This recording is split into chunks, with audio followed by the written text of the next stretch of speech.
Hello students, welcome back to my channel Aditya Sharma physics.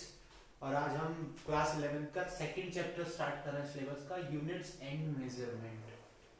ये chapter काफी important है, ना केवल 11th के लिए, 12th के लिए भी, क्योंकि इसमें यूनिट्स और मेजरमेंट की जो हम बात कर रहे हैं, इसमें आगे डायमेंशंस आएगा। वो थ्रू आउट हम जब भी कोई क्वांटिटी पढ़ेंगे उसमें उसका यूज होगा, पूछा जाएगा यूनिट्स के बारे में। काफी तरह की यूनिट्स होती है, तो उन सब चीजों का यूज थ्रू आउट 11th और 12th में है। और यहीं से आपका वो सिलेबस स्टार्ट होता है जिसमें से सबसे ज्यादा क्वेश्चन आते हैं एग्जाम में। अगर आप सिंपल 11th के एग्जाम की बात करें उसमें भी, और अगर कॉम्पिटिटिव एग्जाम्स देंगे उसमें भी इससे रिलेटेड काफी क्वेश्चंस आ सकते हैं, बनते हैं काफी क्वेश्चन, बहुत सारे क्वेश्चन हो सकते हैं। तो जब ये सिलेबस हम स्टार्ट कर रहे हैं, यहाँ पे मैं आपको सिर्फ एक्सप्लेनिंग दे रहा हूँ, सिर्फ एक्सप्लेन कर रहा हूँ, कोई नोट्स नहीं यहाँ पे बनाए जा रहे, ना आपको ज़्यादा दिखाया जा रहा है। तो बुक्स आप रेफर कर सकते हैं, एनसीईआरटी तो है ही हमारे पास। अगर आपको रेफरेंस बुक चाहिए सिंपल लैंग्वेज में तो एस.एल. अरोड़ा और प्रदीप अच्छी है, और अगर थोड़ा सा टेक्स्ट बुक में और अच्छा चाहिए तो एच.सी. वर्मा भी सही है, बढ़िया है बुक। तो ये सब चीज़ें बुक हैं, अच्छी हैं, जो आप पढ़ सकते हैं नोट्स के लिए। तो फिलहाल हम स्टार्ट करते हैं एक्सप्लेनिंग यूनिट्स एंड मेजरमेंट। ये तो बाद में डिस्कस करेंगे, पहले इसके बारे में बात करते हैं मेजरमेंट। हमें ज़रूरत क्या है मेजरमेंट करने की, किसी चीज़ को मापने की। देखिए, फिजिक्स एक एग्जैक्ट साइंस है जिसमें एक्यूरेट नॉलेज गैदर करते हैं हम लोग। तो एक्यूरेट नॉलेज जो है वो आपके प्रिसाइज डाटा पे डिपेंड करती है। जो आप डाटा इकट्ठा कर रहे हैं कितना प्रिसाइज है, और प्रिसाइज जो है, प्रिसीजन जो है, ये सारा का सारा मेजरमेंट के लिए है। तो अगर आप किसी चीज को वेल डिफाइन करना चाहते हैं नेचर में, या कोई नेचर की कोई भी चीज है उसको वेल डिफाइन करना चाहते हैं, तो उसका मेजरमेंट काफी जरूरी होता है। मेजरमेंट से हमें उसकी कंप्लीट एक्यूरेट नॉलेज मिलती है। तो मेजरमेंट काफी जरूरी है। अगर आप फिजिक्स पढ़ रहे हैं, कोई भी क्वांटिटी हो, उसका मेजरमेंट हमारे लिए जरूरी होता है। जो क्वांटिटी मेजर नहीं हो सकती उनका फिजिक्स में कोई रोल नहीं होता। जैसे इमोशंस है, हैप्पीनेस है, सोरोज है, इनका फिजिक्स में कोई रोल नहीं है क्योंकि ये मेजर नहीं हो सकती। फिजिक्स उन्हीं को पढ़ाता है जो नेचर में मेजर हो सकती हैं। तो मेजरमेंट काफी इंपॉर्टेंट है। अब क्वेश्चन आता है कि मेजरमेंट किसका कर रहे हैं, किस चीज का मेजरमेंट करते हैं। मेजरमेंट तो बहुत तरीके से हो सकता है। तो मेजरमेंट यहाँ पे होता है फिजिकल क्वांटिटीज का, फिजिकल क्वांटिटीज। तो बात करते हैं फिजिकल क्वांटिटीज क्या होती हैं। फिजिकल क्वांटिटीज वो होती हैं जिनका आप मेजरमेंट कर सकते हैं डायरेक्टली और indirectly, and in terms of which physical laws are defined. The quantities that can be measured directly or indirectly, and physical laws are defined for these quantities, जिनको आप मेजर कर सकते हैं और जिनके टर्म्स में, जिनके लिए फिजिक्स के लॉज बने हैं, उन्हीं क्वांटिटीज को बोलते हैं फिजिकल क्वांटिटीज। तो ये जो भी आप चीजें पढ़ते हैं फिजिक्स में, मास, लेंथ, टाइम, टेम्परेचर, करंट, ये कुछ मैंने बेसिक बिल्डिंग ब्लॉक्स बताए हैं आपको फिजिकल क्वांटिटीज में। तो ये सब चीज़ें क्या है, ये हमारी फिजिकल क्वांटिटीज़ हैं। वेलोसिटी, फोर्स, एक्सेलरेशन, और भी सब चीज़ें जो इस तरह की आप पढ़ते हैं, तो ये मेजर हो सकती हैं डायरेक्टली या इनडायरेक्टली, और फिजिकल लॉज भी इन्हीं के लिए दिए गए हैं। तो फिजिकल क्वांटिटीज़ ये हैं। अब हमारे पास क्वेश्चन आता है फिजिकल क्वांटिटीज़ कितनी तरह की है। तो हमारे पास दो तरह की फिजिकल क्वांटिटीज़ होती हैं, फंडामेंटल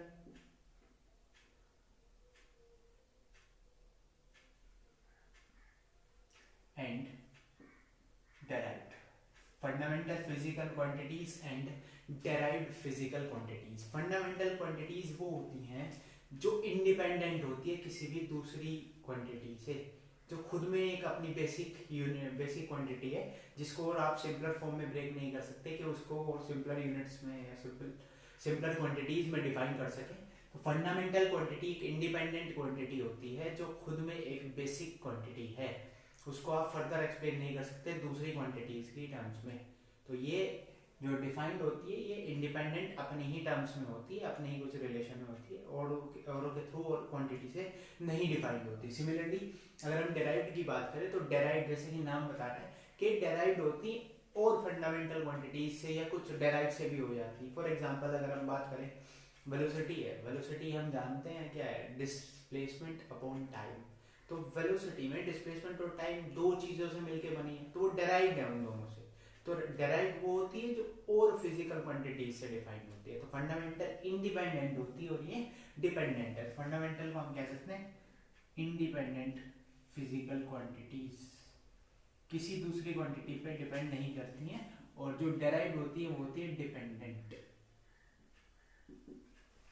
तो ये बेसिक फिजिकल क्वांटिटीज हैं हमारी, जो दो कैटेगरी में क्लासिफाइड है, फंडामेंटल और डेराइव्ड। अब मेजरमेंट हमने बताया इन्हीं का होता है, तो बात कर लेते हैं मेजरमेंट क्या है। नीड फॉर मेजरमेंट हम समझ चुके कि एक्यूरेट नॉलेज गैदर करने के लिए मेजरमेंट जरूरी है, और मेजरमेंट किसका होता है, फिजिकल क्वांटिटी का। अब बात कर लेते हैं मेजरमेंट है क्या।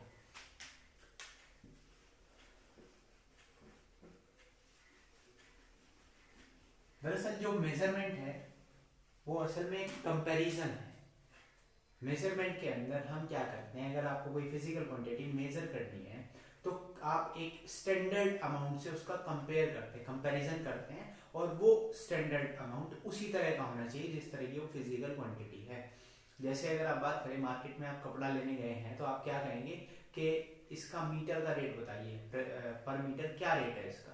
आप कभी ये नहीं कहेंगे कि 1 लीटर कपड़ा कितने का है, क्योंकि वो कंपेरेबल नहीं है, उसी तरह की नहीं है अमाउंट जो आप बात कर रहे हैं। तो इसमें आप कंपेयर करते हैं सेम तरह के क्वांटिटी से, एक स्टैंडर्ड अमाउंट हम लोग बना के रखते हैं और उसी की क्वांटिटी से आप कंपेयर करते हैं। तो जैसे मैंने बताया लेंथ है उसके लिए तो मीटर हो गया, और अगर वेट है तो केजी। अगर आप कहेंगे कि 1 मीटर चीनी दे दीजिए तो क्या होगा, कुछ भी नहीं, कोई भी नहीं समझ पाएगा और बेवकूफ़ बताएंगे आपको।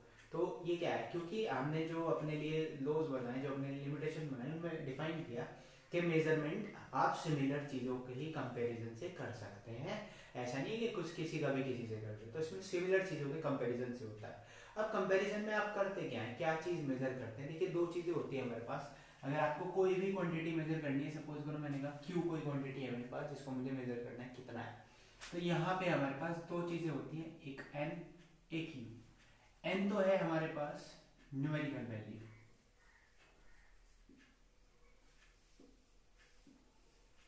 और यू जो होती है वो होती है उसकी फिजिकल यूनिट्स।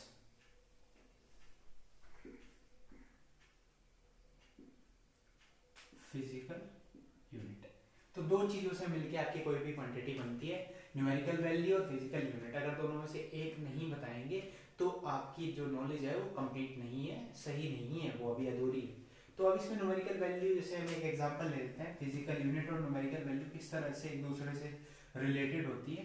अगर मैं लेंथ की बात करूँ तो मैंने कुछ मेजर किया और वो आया 5 मीटर, और अगर मैं इसको सेंटीमीटर में कन्वर्ट करूँ तो ये हो जाएगा 500 सेंटीमीटर, और अगर मैं किलोमीटर में कन्वर्ट करना चाहूँ तो यह जाएगा 0.005 किलोमीटर।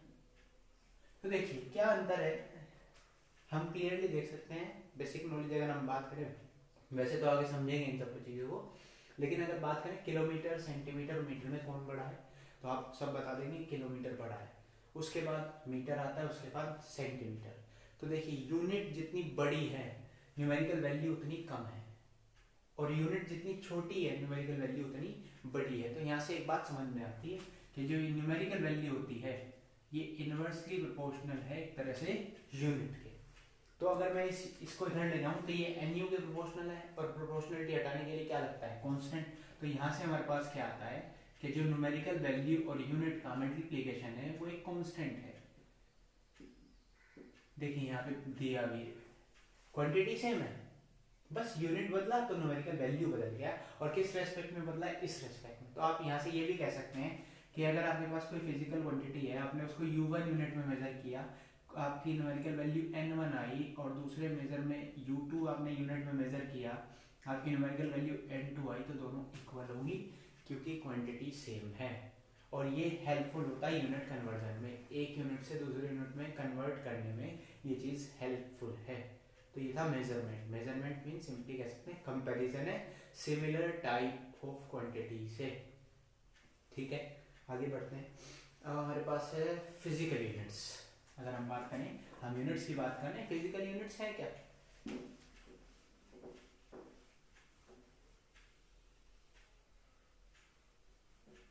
देखिए हमने बात करी, हम मेजरमेंट में क्या करते हैं, हम मेजरमेंट में सेम तरह की क्वांटिटी से कंपेयर करते हैं। हम कंपेयर किससे करेंगे, कंपेयर करते हैं हम स्टैंडर्ड अमाउंट।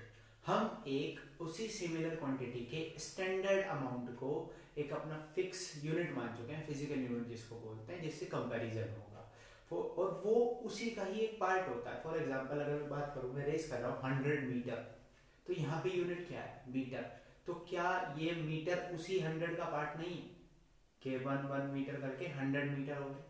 तो ये जो स्टैंडर्ड अमाउंट होता है ये उसी का पार्ट होता है जिस क्वांटिटी को आप मेजर कर रहे हैं, उसी से रिलेटेड होता है, लेकिन एक स्टैंडर्ड अमाउंट है जो हमने मान लिया कि ये होना चाहिए, तो उसी को बोलते हैं physical unit. Standard amount of physical quantity is known as physical unit. और वो स्टैंडर्ड अमाउंट जो है वो सब जगह फिक्स होता है, सेम होता है कि ये जब आप इस यूनिट की बात कर रहे हैं स्टैंडर्ड अमाउंट में तो इतना रहेगा।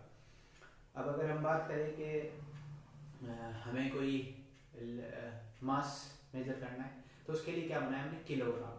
तो किलोग्राम में आप क्या कर रहे हैं? एक अमाउंट है उसी का, हमने कहा चीनी दे दीजिए 5 किलोग्राम, तो 5 जो है 5 किलोग्राम वो 1 किलोग्राम से मिलके बनी है, तो वो स्टैंडर्ड अमाउंट उसी का ही एक पार्ट है जिससे आप कंपेयर कर रहे हैं। तो स्टैंडर्ड अमाउंट को बोलते हैं फिजिकल यूनिट्स। अब इसकी कुछ प्रॉपर्टीज है, ऐसे नहीं कि स्टैंडर्ड अमाउंट कोई भी हो कि उससे आप फिजिकल यूनिट बोल देंगे। सबसे पहली बात तो है कि वेल डिफाइंड होना चाहिए, it must be well defined, पूरी तरीके से इसकी डेफिनेशन होनी चाहिए प्रॉपर, और मैं आपको दूंगा भी, जो भी हम ये यूनिट्स पढ़ेंगे अभी आगे उनकी डेफिनेशन प्रॉपर आपको बताऊंगा। It must be well defined and it must be convenient in size, size में कन्वीनियंट होना चाहिए, मीन्स ना तो बहुत ज़्यादा छोटा हो और ना बहुत ज़्यादा बड़ा हो, कंपेयर करना आसान हो, छोटे वाले को भी इसकी फॉर्म में कंपेयर किया जा सके और इससे बड़ी यूनिट्स को भी इसमें कंपेयर किया जा सके, तो कन्वीनियंट साइज होना चाहिए। It should B internationally acceptable, internationally acceptable होना चाहिए कि जो यहाँ पे इंडिया में हम यूज़ कर रहे हैं वो अमेरिका में भी अगर किसी को बताए तो वो समझ जाएगा ये यूनिट की बात कर रहे हैं, तो इंटरनेशनली एक्सेप्टेबल होना ज़रूरी है। It should be easily accessible, easily access भी हो सके कि आप इजीली इसको कहीं पे भी बना सकते हैं कि 1 मीटर हमें चाहिए तो 1 मीटर कहीं पे भी एक्सेसिबल हो सकता है हमारे लिए। It should not change with time, time के साथ में चेंज ना हो कि आज 1 मीटर कुछ और था कल 1 मीटर कुछ और हो गया, तो ऐसा नहीं होना चाहिए, टाइम के रेस्पेक्ट में चेंज नहीं होगा। और भी कुछ फिजिकल क्वांटिटीज होती है जैसे प्रेशर, टेम्परेचर, इनके अंडर भी वो जो स्टैंडर्ड अमाउंट है वो सेम रहना चाहिए।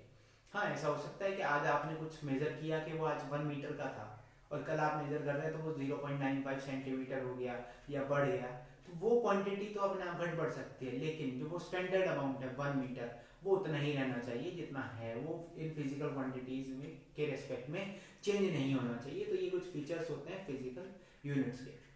अभी जो फिजिकल यूनिट्स हैं किसकी? दरअसल ये फिजिकल क्वांटिटीज की ही फिजिकल यूनिट्स हैं। तो फिजिकल यूनिट्स को अगर हम क्लासीफाई करें तो उसके भी क्लासिफिकेशन 2 ही बैठते हैं, फिजिकल यूनिट्स अगर हम बात करें, सिंपली इसको यूनिट भी बोलते हैं। तो जैसे हमारी 2 फिजिकल क्वांटिटीज थी, फंडामेंटल और डेराइव्ड, तो उसी तरह से हमारी यूनिट्स भी है, फंडामेंटल एंड डेराइव्ड। तो फंडामेंटल क्या है? उसमें क्या था? इंडिपेंडेंट था। यहाँ पे भी ऐसा ही है कि ये जो यूनिट्स है ये किसी और यूनिट की फॉर्म में रिप्रेजेंट नहीं होगी, किसी और यूनिट की फॉर्म में रिप्रेजेंट आप इसको नहीं कर सकते, ना ही इसको और ज़्यादा सिंपलर सोल्व कर सकते हैं और ज़्यादा सिंपलर यूनिट्स में, और ये अपने आप में वेल डिफाइंड होती हैं और इंडिपेंडेंट होती है किसी भी दूसरी फिजिकल क्वांटिटी से, उनसे आप डेराइव नहीं कर सकते, बल्कि डेराइव्ड क्वांटिटीज को आप फंडामेंटल यूनिट से, डेराइव्ड यूनिट्स को आप फंडामेंटल यूनिट से डेराइव करते हैं। तो जैसे इनका नाम है ऐसे ही काम भी है, फंडामेंटल बेसिक यूनिट्स हैं, इनको फर्दर रिजोल्व नहीं किया जा सकता सिंपलर यूनिट्स में, और ये डेराइव्ड है, इनको डिफाइन किया जाता है with the help of fundamental units and other derived units. तो जैसा पहले था फिजिकल क्वांटिटी के क्लासिफिकेशन में, सेम तरह का उसी का है। अब ये बात कर लेते हैं कि कितने तरह की तो हमारे पास फंडामेंटल क्वांटिटीज है और कितनी तरह की यूनिट है। तो हमारे पास जितनी तरह की फंडामेंटल क्वांटिटीज हैं उतनी ही तरह की फंडामेंटल यूनिट्स भी हैं। 7 बेसिक हमारे पास फिजिकल क्वांटिटीज होती हैं जो फंडामेंटल होती हैं, और उन्हीं की यूनिट्स को 7 फंडामेंटल यूनिट्स कहा गया है। ये अभी मैं आगे बताऊंगा आपको कौन सी फंडामेंटल यूनिट्स है। तो इससे पहले हम पढ़ लेते हैं सिस्टम्स ऑफ यूनिट, कितने तरह के सिस्टम है यूनिट्स को पढ़ने के लिए। तो देखिए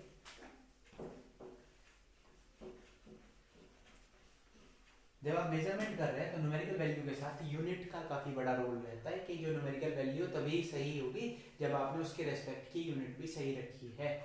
तो इसके लिए हमने सिस्टम्स बनाए हैं कुछ कि किस सिस्टम में आप मेजर कर रहे हैं, सिस्टम्स ऑफ यूनिट्स। टोटल अगर हम बात करें हमारे सिलेबस में है जनरली जो यूजफुल होते हैं वो हमारे पास 4 हैं, नेमली सीजीएस सिस्टम,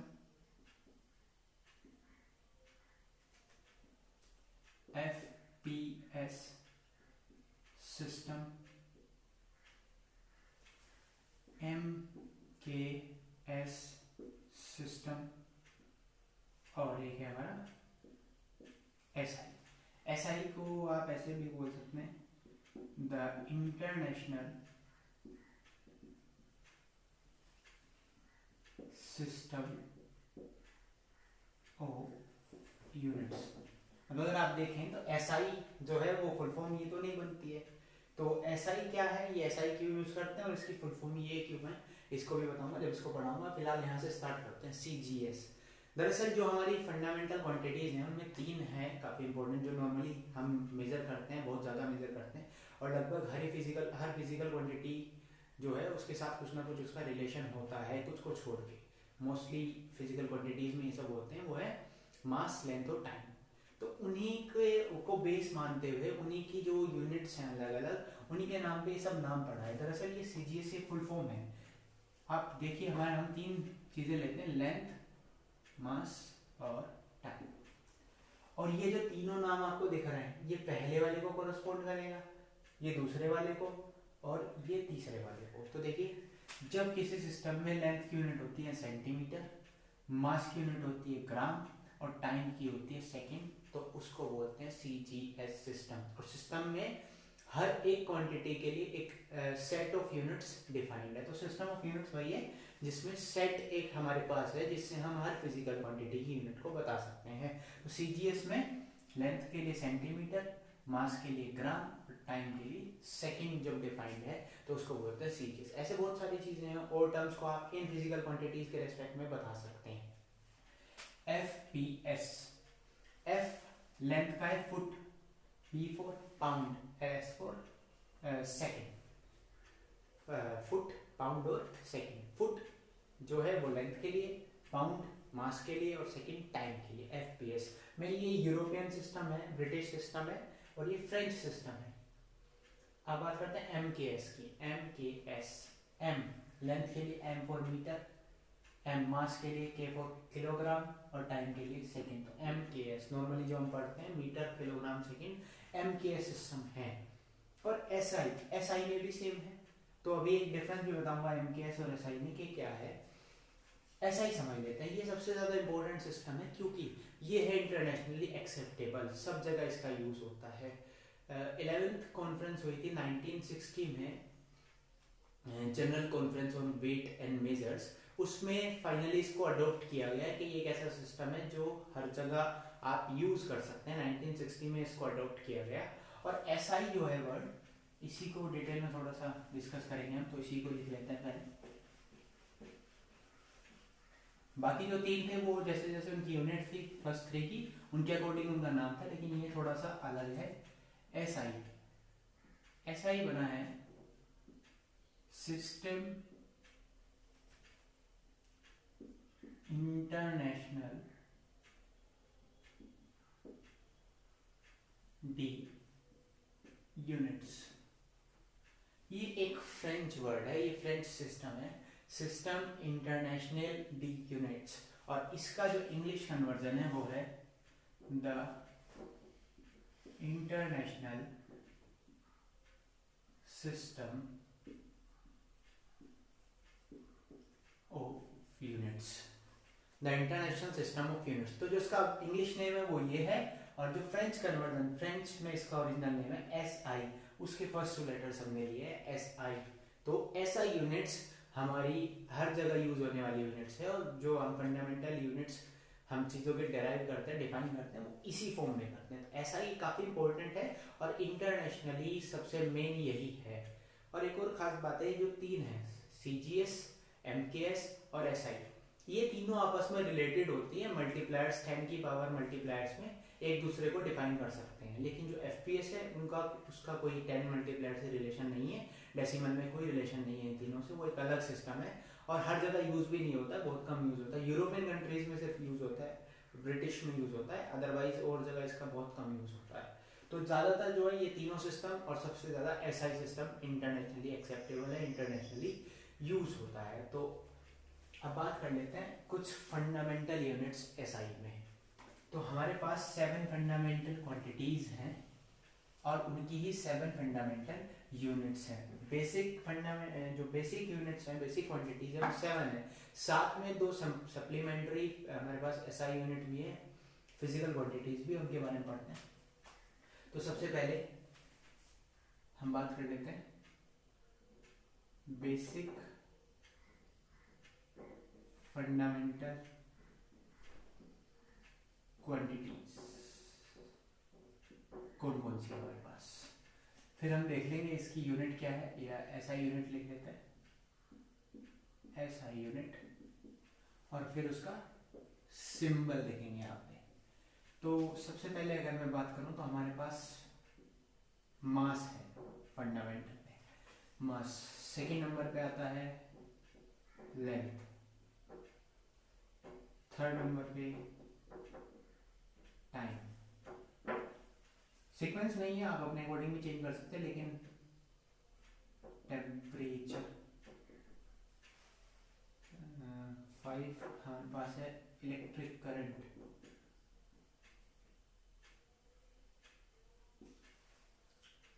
6 हमारे पास है, ल्यूमिनस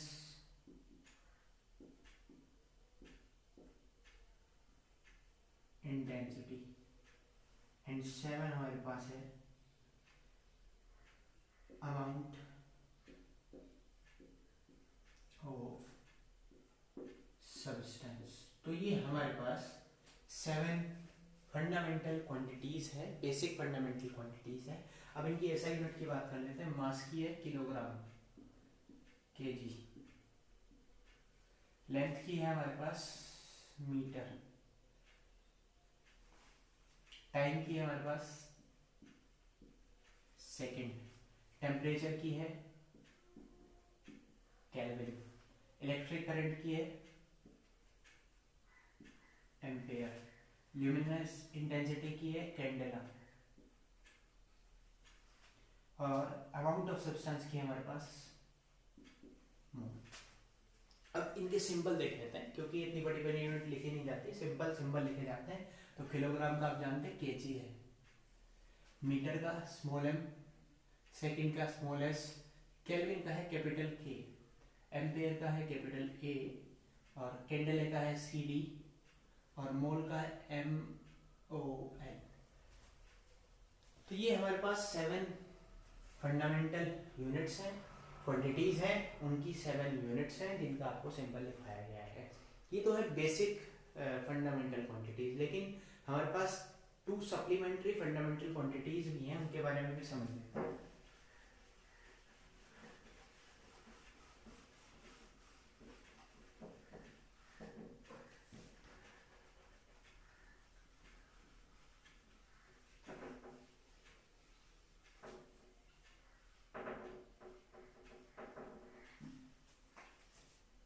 ये सप्लीमेंट्री है, सप्लीमेंट्री है इसलिए है क्योंकि ये हर जगह यूज नहीं होते, जहां पे सिर्फ एंगल होता है वहीं पे इनका यूज होता है।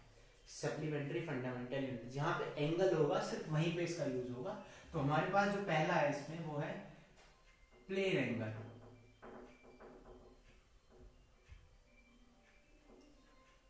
और दूसरा जो हमारे पास है वो है सॉलिड एंगल। जो प्लेन एंगल है उसकी एसआई यूनिट है रेडियन, और जो सॉलिड एंगल है उसकी एसआई यूनिट है स्टीरेडियन। इसको शॉर्ट में आरएडी बोलते हैं, इसको शॉर्ट में एसआर बोलते हैं। तो ये हमारे पास जो सप्लीमेंट्री फंडामेंटल क्वांटिटीज भी हैं उनकी यूनिट्स भी हैं। तो ये क्या है, ये सिर्फ जहाँ पे एंगल होता है वहीं पे यूज होता है, हर जगह इसका यूज नहीं है, इसलिए इनको सप्लीमेंट्री में डाल दिया है। तो टोटल हमारे पास ये 9 हो गई, 7 बेसिक फंडामेंटल क्वांटिटीज और 2 सप्लीमेंट्री क्वांटिटीज हैं। और ऐसा ही इनकी यूनिट्स मैंने आपको बता दी है। तो इन्हीं को आगे यूज़ करके हम फर्दर और क्वांटिटीज़ को डेराइव करेंगे, जैसे कि फोर्स हो गया, मोमेंटम हो गया, वेलोसिटी, एक्सेलरेशन और सब चीज़ें जो है उनको डेराइव कर सकते हैं। धीरे धीरे ये सब काम हम करेंगे। फिलहाल आज ये बेसिक आपको बताया मेजरमेंट और इस चीज़ का। अब एक बेसिक डिफरेंस अगर आप देखें, सिमिलरिटी देखें कि अगर हम बात करें MKS का, तो वहाँ पे भी सेम है, मीटर, किलोग्राम और सेकेंड, और यहाँ पे भी सेम। तो डिफरेंस क्या है? तो डिफरेंस मैं आपको बताता हूँ एक डेराइव क्वांटिटी फोर्स को लेके। देखिए, हम सबको पता है फोर्स का फॉर्मूला M में होता है। कहाँ से आता है वो 11th में आप पढ़ेंगे, लेकिन आपने पढ़ा हुआ है इक्वल टू M में होता है। तो फोर्स की अगर हम बात करें, यूनिट निकालना चाहते हैं, दो चीज़ों से निकाल सकते हैं, MKS और SI। MKS में अगर हम बात करें, M फॉर मास के लिए हमारे पास है kg। एक्सेलरेशन अगर हम बात करें MKS में, तो मीटर पर सेकेंड स्क्वायर। तो ये तो हो गई फोर्स की यूनिट MKS में। लेकिन अगर हम SI में बात करें तो हमें पता है फोर्स की यूनिट क्या होती है, न्यूटन। तो देखिए ये डिफरेंस है। SI ने क्या किया, जो MKS से और ज़्यादा बड़ी बड़ी यूनिट्स आ रही थी उनको छोटा कर दिया, और जिन साइंटिस्ट का इसमें योगदान था उन चीज़ों को फाइंड आउट करने में, उनके लिए लॉज देने में, उन्हीं के नाम पे उनकी यूनिट्स रख दिए। तो ये न्यूटन जो है इसका ही एक सिंपल नाम है। तो SI और ज़्यादा सिंपलर हो जाता है MKS से। तो ये बेसिक डिफरेंस है। और मैं इन क्लासेस में आपको सिर्फ एक्सप्लेनिंग दे रहा हूँ, नोट्स नहीं बनवा रहा हूँ, नोट्स नहीं दे रहा हूँ। तो आप नोट्स के लिए बुक्स रेफर कर सकते हैं जो मैंने बताई। NCERT पढ़ना चाहें अच्छी बात है, HC वर्मा पढ़ सकते हैं टेक्स्ट बुक के लिए। और सिंपल अगर लैंग्वेज में रेफरेंस बुक चाहिए तो SL अरोड़ा काफ़ी अच्छी है, प्रदीप भी ठीक है, बढ़िया है, अच्छी है। तो ये बुक्स आप पढ़ सकते हैं। इन बुक से आप रेफरेंस लीजिए और एक्सप्लेनिंग यहाँ से आप कॉपी कर सकते हैं। तो 11th के लिए आज इतना ही। आज ये सब पढ़िए, कल दूसरी वीडियो में आपको आगे का मिल जाएगा। Thank you.